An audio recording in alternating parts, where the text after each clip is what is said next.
look at the front pages, unsurprisingly, that vote of confidence in the Prime Minister dominates the papers this morning. The Times describes Boris Johnson as a wounded victor. Despite his assertion it was a decisive victory, and points out that a number of past Tory Prime Ministers have been forced to step down or have lost elections shortly after winning confidence votes by greater or similar margins. A couple of the tabloids rally to his support, though. The Mail, for example, focuses on his vow to, in his own words, bash on and focus on the things that people want. Meanwhile, the Mirror leads with the stark headline, "The party's over, Boris." And the Telegraph reports that the scale of Tory MPs that voted against Mr Johnson's leadership was higher than expected and revealed the deep disillusionment within the Conservative Party. Well, the front page of the Telegraph describes it as a hollow victory, and that is a Conservative supporting newspaper, obviously. We're joined now by the Mail's Andrew Pearce, by the Mirror's Kevin Maguire and by former Conservative Minister Rory Stewart. Let's start with you guys. We'll come to you in a moment, Mr Stewart.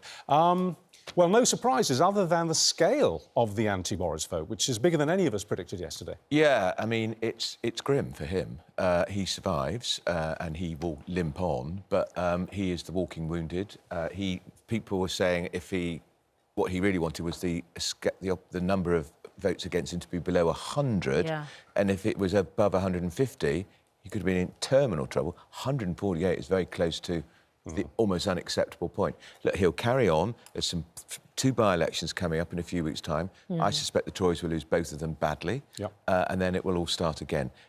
There can't be another leadership contest for a year. But they can change the rules. We've checked this out. The 1922 committee can have a meeting, literally have a meeting, and over the table they can abolish that rule and they can have another vote. The result, because the opposition was so high and he relied on the payroll vote, his ministers, and I suspect some of them voted against him slyly and secretly. But he is wounded. In fact, he's a member of the living dead now. He's a zombie Prime Minister because it's resolved nothing. His problems are still there. He's going to barricade himself in number 10. He's prepared to wreck his party and the country. His party's going to be incredibly unhappy by it because there's so many. The truth is, politically, it's a gift for Labour. Let's bring in Rory Stewart then. Mr Stewart, good morning. Thanks for joining us. How much of what Boris Johnson said after the vote was just sheer bravado? Do you think that he knows that he's finished, or do you think he genuinely thinks he can carry on? Well, he's a great man for bravado. He will have been profoundly shocked by the vote.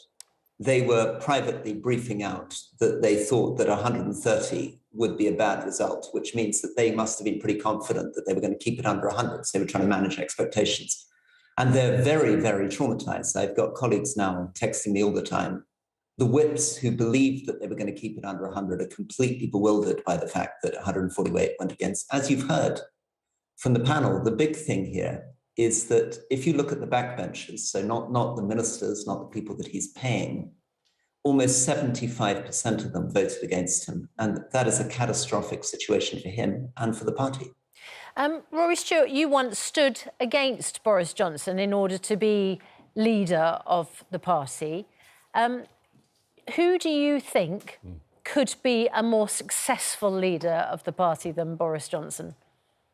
I think, firstly, we've got to be honest that it's going to be very, very difficult. The party is now being torn apart by what Boris Johnson is doing. We're in this situation, it's a sort of lose-lose situation. Either he goes, or if he tries to hold on, I think it's going to be catastrophic. But there are many, many candidates out there that I think would be much better than Boris Johnson. I mean, remember, this is a man who won a very, very large majority. And the fact that people are trying to topple him just after 2 years shows just how deeply difficult his time in office has been. So I think there's a huge swathe of people. Obviously, I come from the more centre part of the party. So I tend to support people you would call One Nation conservatives. So that would be people like Jeremy Hunt, people like Tom Tugendhat, but I also really rate people like Ben Wallace, Nadhim Zahawi. I think there are impressive people in the Conservative Party, and Boris has got to step aside, but I fear he won't. His ego is going to keep him locked in there till the last moment. Well, if he does, and they all do, don't they? I mean, they all cling on by their fingernails. It's going to be bloody. Do you think, then, that if the results at the two coming by-elections, Tiverton and Wakefield, are as bad as are now being predicted, as the polls indicate, do you think there will be a change in the rules? They'll go back to being able to have another leadership challenge, or vote of confidence, I should say. And do you think that will happen and then he'll lose? I think nobody can predict that. You're absolutely right. That's what people tried to do when Theresa May, in the same situation, relatively narrowly won. So a lot of backbenchers voted against her. She was meant to be safe for 12 months. But as things began to go wrong, people pushed the 1922 committee to change the rules. The same thing will happen here. But I think stepping back for a second, the big picture is that he's unable to govern. What he's really doing day to day is just struggling to survive. Everything that's going on in Number 10 at the moment is about trying to get through the next day's newspapers. And that's been true for months now. And that's why we're not really seeing decent economic planning. Nobody's got a real vision for where the country's going over the next 2 years. What he's got to recognize in the end is that the main reason that he can't continue is that his behavior and the splits in the party mean that he can't govern. He can't lead the country now. Well, that's the thing, isn't it? The Theresa May vote and the Margaret Thatcher vote, which, of course, came in the wake of the poll tax argument, it was all about policy, and it was about effectiveness to deliver policy and disputes within the Conservative Party about what line to take. This is about him, isn't it? This is about his character, and that can't change. I mean, character is fate. Exactly. And the problem is that everything that we know about him, the fact that he lies, the fact that he has a very sort of comical, slightly buffoonish personality, all of this is beginning to become difficult for government because it makes it difficult for ministers to take him seriously, difficult for civil servants to take it seriously. And what he's failed to demonstrate, people hoped when he came in that maybe he would become a more serious prime minister. But we can see that very little is happening. The levelling up that he promised isn't really happening. The post-COVID recovery isn't really happening. We don't see clear plans for the long term on the cost of living.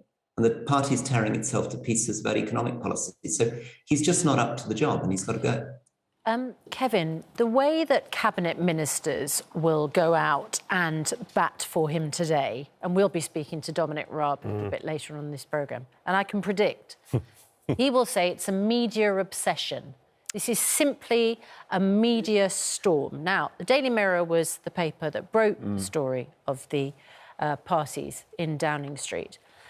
But 148 MPs did not vote no confidence in the Prime Minister because of the media or because of journalists. They would have done that because they're concerned about their constituents, aren't they? And they've just had a week of half-term and the Jubilee bank holiday weekend, where actual voters will have told them what they think. No, absolutely. And Dominic Raab, the Deputy Prime Minister, last week said there wouldn't be a no-confidence vote this week, so it must have come as a great surprise to him. I hope he remembered to go along and vote. Well, I tried to have a bet with him, do you remember? Yeah, I mean, just ridiculous. He'll be given a script today and he'll put it out. You might as well have a robot, really. That's just been programmed by Number 10. But yes, but those MPs, those 148 MPs, will have spoken to people in their constituency. They will also have views themselves about how the government should be conducted. They'll be horrified at the Boris Johnson style.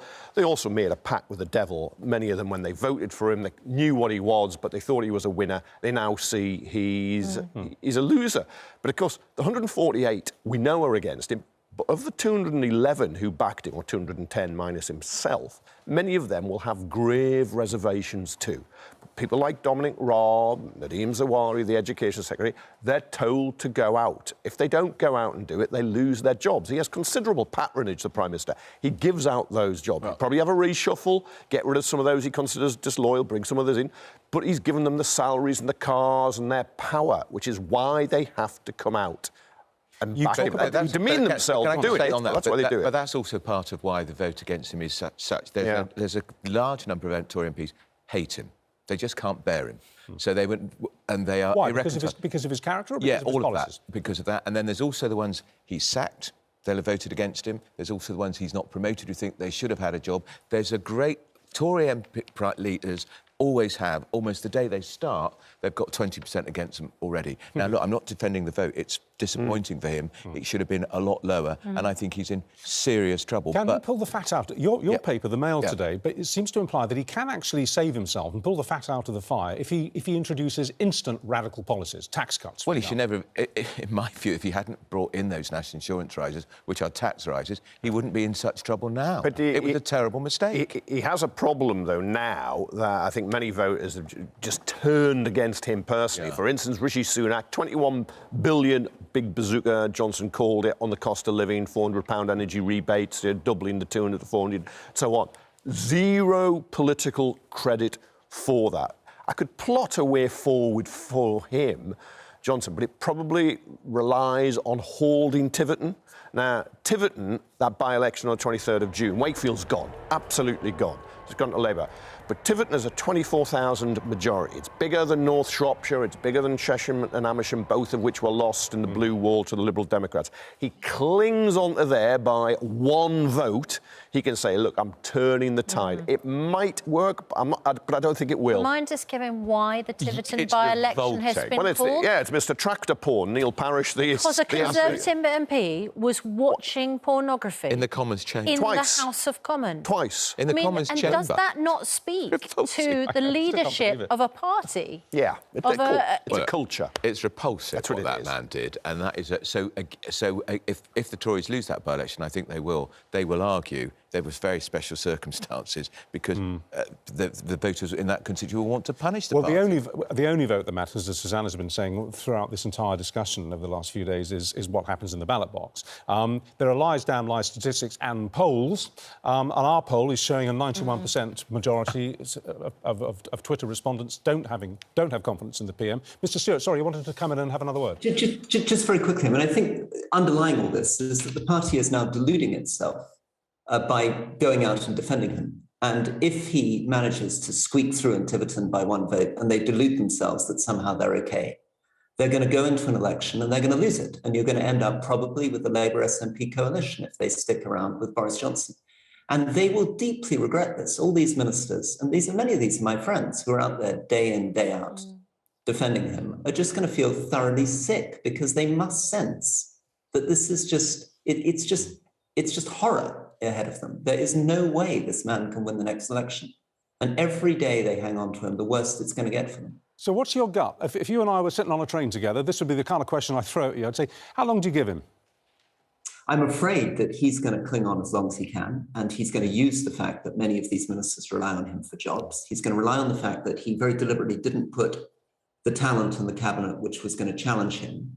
So all of that probably means that he'll cling on, and I think he'll call an early election and he'll lose it, and Labour and SNP will win it, at which point the Conservative Party will think, what on earth did we do? Rory Stewart, thanks very much indeed for joining us. Kevin and Andrew, you're staying with us. We are going to talk to people who back the Prime Minister. Just realised that, we've just spoken to a Conservative Party member, former minister, of course, but who is disillusioned with his party leader. You're from a paper which is one of the only ones which is trying to spin this positively for Boris Johnson. But Andrew, you sound pretty downbeat about his chances this morning. I know you're an independent journalist. I'd be surprised if he's leading the Conservative Party into the next general election.